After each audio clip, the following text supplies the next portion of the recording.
tried to make a YouTube channel for reviewing movies, this one right here, but the hard part was I had to very promptly push out my older videos because no one can ever see those. Besides the people that already saw them, sorry if you had to see those. So I've been reviewing movies for almost 2 years. Well, not reviewing, I talk about them very unprofessionally, but I made a channel for it, so now I can do crazy stuff like, here's a dolphin with legs, and today we're going to be reviewing Breaking Bad. And I'm going to hate myself later when I have to edit this. Breaking Bad stars Bryan Cranston, you know, the guy from Malcolm in the Middle.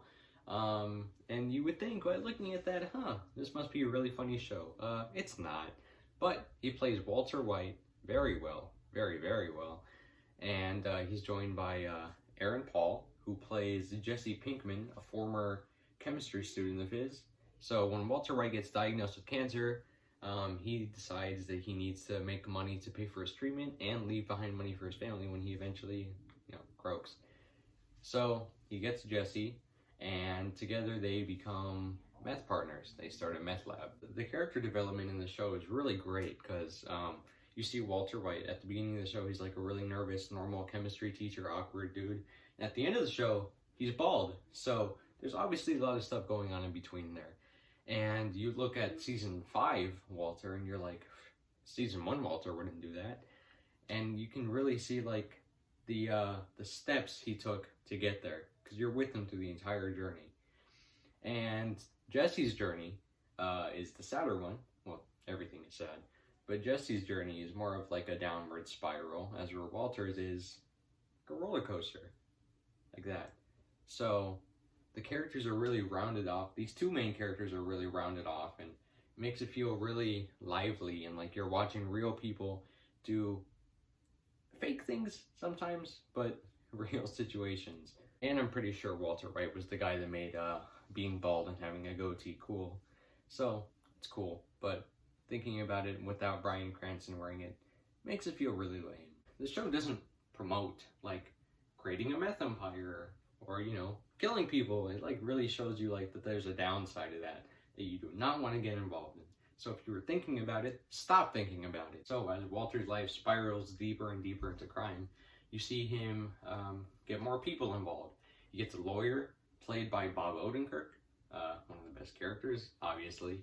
And then he starts working for like the kingpin of meth dealing and meth producing, played by, can't pronounce his name, but he's right here. So he's scary, very scary.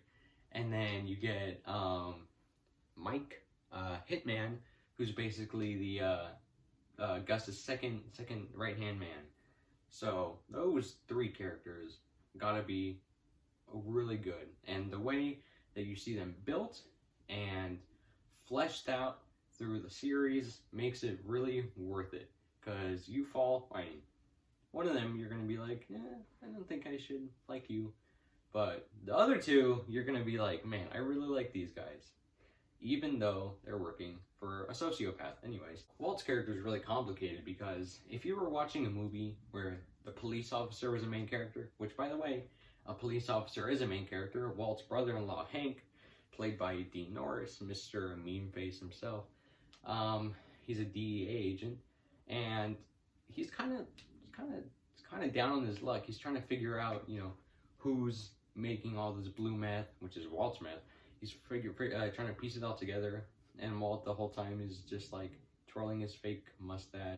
The person he's trying to stop is 2 feet away from him. But either way, if you're watching a movie or a show where Hank was the main character and he's trying to stop Walt, you would be on Hank's side and you'd see Walt as the villain. Which, even though Walt is the main character, there are many times when you're like, this guy sucks, he is the villain. But you feel some sort of sympathy for him. Like, you watch his story. You see him grow and be so mistreated. So you're on his side. But it makes you feel weird about being on his side because he kills people and he makes a meth empire and, tortures and manipulates and maybe you shouldn't root for him that much. Either way, the show really makes you feel for him. and feel for his cause. He just wants to provide. Does a really bad job at doing that, but it rarely has a bad episode. Like, the one episode everyone calls bad, I don't think it's bad. I really like the episode. It's in season 3 or 4, I think. I really like the episode.